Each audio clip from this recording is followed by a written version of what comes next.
Student, आज हम बात करने वाले हैं राष्ट्रपति की चुनाव पद्धति के बारे में।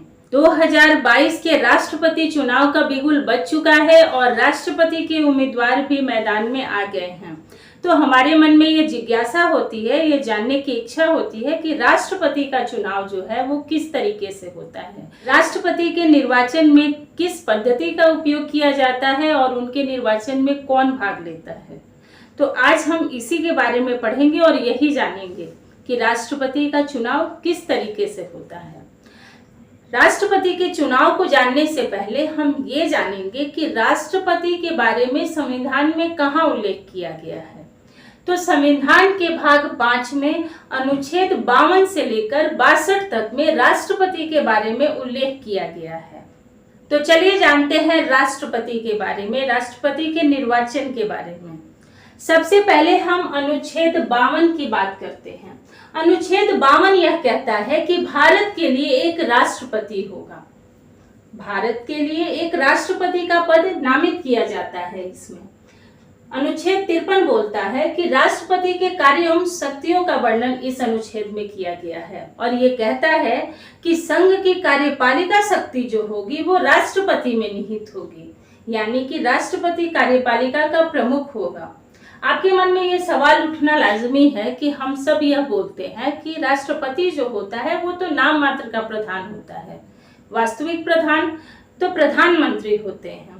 ये नाम मात्र और वास्तविक शब्द का उल्लेख जो है वो संविधान में नहीं किया गया है, ये हम व्यवहारिक रूप से करते हैं, लेकिन ऐसा हो जाता है। ये कैसे होता है? संविधान का अनुच्छेद 74 जो है वो राष्ट्रपति को नाम मात्र का बना देता है, क्योंकि अनुच्छेद 74 में यह वर्णित किया गया है कि राष्ट्रपति जो है वो मंत्रिपरिषद की सलाह पर कार्य करेंगे। राष्ट्रपति मंत्रिपरिषद की सलाह को एक बार वापस कर सकते हैं, लेकिन बाद में उन्हें उसको मानना होगा, यानी कि राष्ट्रपति जो है वो मंत्रिपरिषद की सलाह को मानने के लिए बाध्य हैं। यही आर्टिकल 74 जो है राष्ट्रपति को नाम मात्र का प्रधान बना देता है। आज हम जो बात करने वाले हैं वो बात करेंगे राष्ट्रपति के निर्वाचन के बारे में। तो राष्ट्रपति का निर्वाचन का जो वर्णन है वो अनुच्छेद 54 और 55 में है, लेकिन इसको पढ़ने से पहले हम अनुच्छेद 58 की बात करेंगे, क्योंकि यहाँ योग्यता की बात की गई है, यानी कि राष्ट्रपति जो व्यक्ति बनेगा उसमें कौन सी योग्यता होनी चाहिए। तो राष्ट्रपति की योग्यता के बारे में हम बात करते हैं। राष्ट्रपति की पहली योग्यता क्या होगी? राष्ट्रपति की पहली योग्यता होगी कि वो भारत का नागरिक होना चाहिए। राष्ट्रपति की दूसरी योग्यता होगी कि वह 35 वर्ष आयु पूरी कर चुका हो। यहाँ पे भारतीय संविधान में राष्ट्रपति के कम उम्र की तो चर्चा की गई है, लेकिन अधिकतम कितनी उम्र होनी चाहिए इसके बारे में कोई उल्लेख नहीं किया गया है। जो तीसरी योग्यता होनी चाहिए वो होनी चाहिए कि जो व्यक्ति राष्ट्रपति चुनाव के लिए नामित होगा वो लोकसभा सदस्य बनने की योग्यता रखता हो। चौथी योग्यता होगी कि वो किसी लाभ के पद पे ना हो, और अगली योग्यता क्या होगी कि वो पागल या दिवालिया घोषित ना हो। तो आप कहेंगे कि ये सारी योग्यता तो भारत के सभी नागरिकों में है, हम भारत के नागरिक हैं, 35 वर्ष की आयु पूरी कर चुके हैं, लेकिन इसमें सबसे बड़ा पेच जो हो जाता है वो ये होता है कि राष्ट्रपति पद के लिए वही व्यक्ति नामित होगा जिसके 50 अनुमोदक और 50 प्रस्तावक होंगे।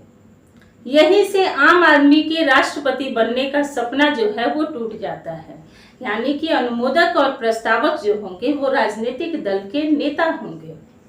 तो आम आदमी के पास नेताओं की जो है वो पहुंच नहीं होती, इसीलिए कोई विशेष व्यक्ति ही जो है वो राष्ट्रपति पद के लिए नामित होता है। जैसा कि मैंने कहा कि राजनीतिक दल से होना चाहिए, लेकिन यहाँ बात समझने की ये है कि वो वर्तमान में या तो सांसद हो या फिर विधायक हो। राजनीतिक दल में बहुत से लोग होते हैं, तो सभी लोग अनुमोदक या प्रस्तावक नहीं हो सकते। सिर्फ निर्वाचित सदस्य जो होंगे वो या फिर सांसद हो या फिर विधायक हो, वही जो है राष्ट्रपति के अनुमोदक और प्रस्तावक बन सकते हैं। अब हम बात करेंगे अनुच्छेद 54 की, जिसमें राष्ट्रपति के निर्वाचन का वर्णन किया गया है। राष्ट्रपति के निर्वाचन में जो लोग भाग लेते हैं उन्हें निर्वाचक मंडल कहा जाता है। यानी कि राष्ट्रपति के चुनाव में कौन भाग लेते हैं? तो राष्ट्रपति के चुनाव में आप और हम भाग नहीं लेते। राष्ट्रपति का निर्वाचन अप्रत्यक्ष विधि से होता है। हमारे द्वारा जो चुने हुए प्रतिनिधि हैं वो राष्ट्रपति का निर्वाचन करते हैं। राष्ट्रपति के निर्वाचन में जो लोग भाग लेते हैं वो होते हैं लोकसभा के निर्वाचित सदस्य, राज्यसभा के निर्वाचित सदस्य, राज्य विधानसभा के निर्वाचित सदस्य और दिल्ली, पुडुचेरी और जम्मू कश्मीर के निर्वाचित विधानसभा सदस्य। यहाँ मैंने कहा कि निर्वाचित सदस्य। निर्वाचित सदस्य से मतलब ये है कि मनोनीत सदस्य जो होंगे वो राष्ट्रपति के चुनाव में भाग नहीं लेते। किसी भी सदन के मनोनीत सदस्य जो है वो राष्ट्रपति के चुनाव में भाग नहीं लेंगे। इसके अलावा विधान परिषदों के सदस्य भी जो हैं वो राष्ट्रपति के चुनाव में भाग नहीं लेते। आपके मन में ये सवाल उठना चाहिए कि क्यों नहीं उठते? क्योंकि बहुत से सदस्य जो है वो राष्ट्रपति के द्वारा मनोनीत किए जाते हैं, इसलिए मनोनीत सदस्यों को राष्ट्रपति के चुनाव में भाग नहीं लेने दिया जाता। इसके अलावा भारत के सिर्फ 6 राज्यों में विधान परिषद है, तो इस तरह से राज्यों के बीच किसी राज्य का प्रभुत्व ज्यादा नहीं हो जाए, इसीलिए विधान परिषदों को भी इसमें भाग नहीं लेने दिया जाता। अब आगे सवाल ये उठता है कि क्या कोई विधानसभा भंग है तो राष्ट्रपति के चुनाव में वो भाग ले सकता है? तो जी नहीं। अगर किसी राज्य की विधानसभा भंग है तो वो राष्ट्रपति के चुनाव में भाग नहीं लेगी और उसके लिए राष्ट्रपति का चुनाव जो है वो रोका नहीं जाएगा। एक ही नहीं, चाहे 10 विधानसभाएं भंग हो जाए फिर भी राष्ट्रपति का चुनाव जो है वो नियत समय पर होगा। अब आगे बात करते हैं हम अनुच्छेद 55 की, जिसमें निर्वाचन की पद्धति के बारे में उल्लेख किया गया है कि राष्ट्रपति का निर्वाचन जो है वो कैसे होगा। राष्ट्रपति का चुनाव जो है समान अनुपातिक एकल संक्रमणीय गुप्त मतदान पद्धति के द्वारा होता है। एकल संक्रमणीय की जगह कहीं कहीं एकल हस्तांतरित भी लिखा होता है, दोनों शब्द सही हैं। तो कैसे होता है ये चुनाव? सबसे पहले ये जान जाइए कि राष्ट्रपति के चुनाव में जो है सभी राज्यों का वोट वैल्यू जो है वो एक समान नहीं होता, यानी सभी राज्यों के मत वैल्यू जो है वो अलग अलग होते हैं। आपने सुना है कि उत्तर प्रदेश का जो है वो मत वैल्यू ज्यादा होता है, तो कैसे होता है? सबसे पहले हम जानेंगे कि विधायक जो होते हैं उनका मत वैल्यू अलग अलग होता है, लेकिन सांसदों का मत वैल्यू जो होता है वो एक समान होता है। तो ये किस प्रकार से होता है? तो सबसे पहले विधायकों का जो वोट वैल्यू है उसको हम निकालेंगे। तो उसको निकालने की विधि जो संविधान में लिखी गई है, विधायकों का वोट वैल्यू जो निकाला जाता है वो ऐसे निकाला जाता है। मान लीजिए अगर हम किसी राज्य का वोट वैल्यू निकाल रहे हैं तो उसे कैसे निकालेंगे? तो उस राज्य की जनसंख्या बटे उस राज्य के विधानसभा सदस्य इंटू 1/1000 कर देते हैं। लेकिन यहाँ पे एक सवाल ये है कि उस राज्य की जनसंख्या ये कब की ली जाएगी? तो ये जो जनसंख्या ली जाती है वो 1971 की जनसंख्या के हिसाब से ली जाती है। ऐसा क्यों किया गया? सन 2000 में अटल बिहारी वाजपेयी की सरकार में 84वां संविधान संशोधन किया गया। होता यह है कि जब इंदिरा गांधी की सरकार होती है और आपातकाल लगता है तो उस समय जो है लोगों की जबरदस्ती नसबंदियां कराई जाती हैं और परिवार नियोजन संबंधी जानकारियां भी जो है वो देश के सामने लाई जाती है, क्योंकि जनसंख्या बेतहाशा बढ़ रही होती है।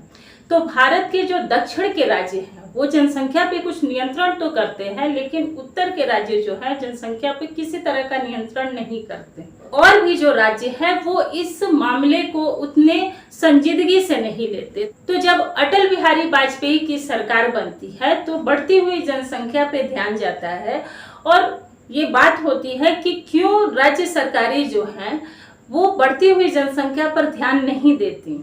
तो बात उभर कर ये आती है कि जनसंख्या के हिसाब से ही विधायकों और सांसदों का सीट आवंटन होता है। तो जाहिर सी बात है कि जिस राज्य की सीट ज्यादा होगी, केंद्र सरकार का ध्यान भी उसी राज्य की तरफ ज्यादा होगा। तो 84वां संविधान संशोधन लाकर यह कह दिया गया कि अब जो है सीट का आवंटन 1971 की जनसंख्या के आधार पर किया जाएगा। यानी कि अब चाहे आप जितनी भी जनसंख्या बढ़ा लें, आपकी सीटें जो है बढ़ने वाली नहीं। ये कब तक रहेगा? तो ये 2026 तक इसे फिक्स कर दिया गया। यानी कि आप कितनी भी जनसंख्या बढ़ा लीजिए, आपकी सीटें नहीं बढ़ने वाली। इसीलिए इसमें 1971 की जनसंख्या को आधार मानकर उस राज्य का वोट वैल्यू निकाला जाता है। तो यहाँ पे विधायक का जो वोट वैल्यू है उस राज्य की जनसंख्या यानी 1971 की जनसंख्या के हिसाब से और उस राज्य के विधानसभा सदस्य इंटू 1/1000 के हिसाब से वोट वैल्यू निकाल ली जाती है। तो इसमें दो बातें आपको याद रखनी है कि सबसे ज्यादा जो वोट वैल्यू है वो आपकी उत्तर प्रदेश की है। उत्तर प्रदेश की वोट वैल्यू कितनी है? तो 208 है। और सबसे कम किसकी है? तो सबसे कम जो है वो सिक्किम की है। सबसे कम जो विधायकों का मत मूल्य है वो सिक्किम के विधायकों का है। उत्तर प्रदेश के एक विधायक का मत मूल्य जो है वो 208 होगा और सिक्किम के एक विधायक का मत मूल्य जो है वो 7 होगा। तो यहाँ आपको स्पष्ट हो जाता है कि जिस राज्य की जितनी बड़ी जनसंख्या है उस राज्य का वोट वैल्यू जो है उतना है। अब राष्ट्रपति का चुनाव जो है वो किस तरीके से किया जाता है, इसका उल्लेख अनुच्छेद 55 में है कि निर्वाचन की पद्धति। अभी हमने विधायकों का मत वैल्यू निकाला, अब सांसद का जो मत वैल्यू है वो कैसे निकलेगा? तो सांसद का बता दे कि जितने भी भारत के किसी भी राज्य के सांसद होंगे उनका मत वैल्यू एक बराबर होगा। क्यों होगा? क्योंकि जितने भी राज्य हैं हमारे देश में उन सभी राज्यों के कुल विधायकों का मत मूल्य बटे भारत के निर्वाचित सांसदों की संख्या की जाती है। इसीलिए भारत के सांसदों के मत वैल्यू में कोई अंतर नहीं होता। तो भारत के एक सांसद का मत वैल्यू कितना होगा? तो भारत के एक सांसद का मत वैल्यू जो है वो 708 होगा। इसीलिए जब राष्ट्रपति चुनाव के परिणाम आते हैं तो उसमें जो है ये देखने को मिलता है कि बोला जाता है कि इनको 7 लाख वोट पड़े, इन्हें 3 लाख वोट पड़े। तो वहां पे जो है वो एक वोट काउंट नहीं होता, वोट का वैल्यू जो है उसको काउंट किया जाता है। राष्ट्रपति चुनाव में एक रोचक बात ये होती है कि राष्ट्रपति उम्मीदवार जितने भी होते हैं सभी लोग जो निर्वाचन मंडल में होते हैं राष्ट्रपति चुनाव में उठे सभी उम्मीदवारों को वोट करते हैं। तो किस प्रकार से वोट करते हैं? तो उसमें वरीयता सूची दी जाती है, उस वरीयता सूची के हिसाब से वो वोट करते हैं। तो किस प्रकार से वोट होगा? राष्ट्रपति का चुनाव जो है वो ईवीएम से नहीं किया जाता, इलेक्ट्रॉनिक वोटिंग मशीन का इस्तेमाल नहीं किया जाता। राष्ट्रपति के चुनाव में वरीयता क्रम के हिसाब से वोटिंग की जाती है। यानी जितने भी सदस्य होते हैं वो राष्ट्रपति उम्मीदवार जितने लोग होते हैं, मान लीजिए सपोज करिए कि 3 सदस्य उठे राष्ट्रपति चुनाव में, तो आपको अगर वोटिंग करनी है तो किस तरीके से वोटिंग करेंगे? सबसे पहले आप किसे राष्ट्रपति का प्रथम वरीयता देते हैं, यानी आप प्रथम पे पहले टिक करेंगे, फिर इन सदस्यों में से किसे आप द्वितीय वरीयता देते हैं, फिर आप किसे तृतीय वरीयता देते हैं। तो आपको 1 2 3 आपको 1 2 3 तीनों जो राष्ट्रपति उम्मीदवार हैं उन पे आपको टिक करना होगा कि मेरी पहली वरीयता ये राष्ट्रपति है, दूसरी ये है और तीसरी ये है। ऐसा इसलिए किया जाता है क्योंकि आपने सुना कि राष्ट्रपति का चुनाव जो है वो समान अनुपातिक एकल संक्रमणीय गुप्त मतदान के द्वारा होता है। इसमें राष्ट्रपति के चुनाव में एक और बात होती है कि राष्ट्रपति चुनाव में जीत उसी की होगी जो 50% +1 वोट ले आएगा। तो अब ये हम जानेंगे कि सपोज करिए कि ये 3 सदस्य हैं, किसी को 40% वोट मिल गया, किसी को 35% मिला और किसी को 25% वोट मिल गया। तो इसमें से अब विजयी कौन होगा? क्योंकि 50% तो किसी भी सदस्य को जो है वो वोट नहीं मिला। तो इसमें अब ये की जाएगी कि जिस सदस्य को सबसे कम वोट मिला है उस सदस्य को सूची से बाहर कर दिया जाएगा। अभी हमने जाना कि आपको सदस्यों के ऊपर अपनी वरीयता देनी होती है। अब आपने दूसरी वरीयता किसे दी है उसे काउंट किया जाएगा। तो अगर 40% वाले को 5% लोगों ने वरीयता दी है तो उसका तो 45% होगा, लेकिन जिसके पास 35% है और उसे 20% लोगों ने अगर उसको दूसरी वरीयता दी है तो उसका वोट जो होता है वो 55% हो जाता है। तो राष्ट्रपति चुनाव में विजयी कौन होगा? वही उम्मीदवार विजयी होगा जो कि 50% से ज्यादा वोट लाएगा। राष्ट्रपति का चुनाव कौन कराता है? राष्ट्रपति का चुनाव केंद्रीय निर्वाचन आयोग कराता है। और अगर राष्ट्रपति के चुनाव में किसी तरह का विवाद हो जाता है तो उसकी सुनवाई कहाँ की जाएगी? तो राष्ट्रपति चुनाव में किसी तरह का विवाद हो जाने पर उसकी सुनवाई सर्वोच्च न्यायालय में होगी। तो ये थी राष्ट्रपति के चुनाव संबंधी जानकारी। आपको मेरा आज का वीडियो कैसा लगा आप मुझे कमेंट करके जरूर बताएं। आप मेरे वीडियो को लाइक करें, मेरे चैनल को सब्सक्राइब करें। धन्यवाद। जय हिंद, जय भारत।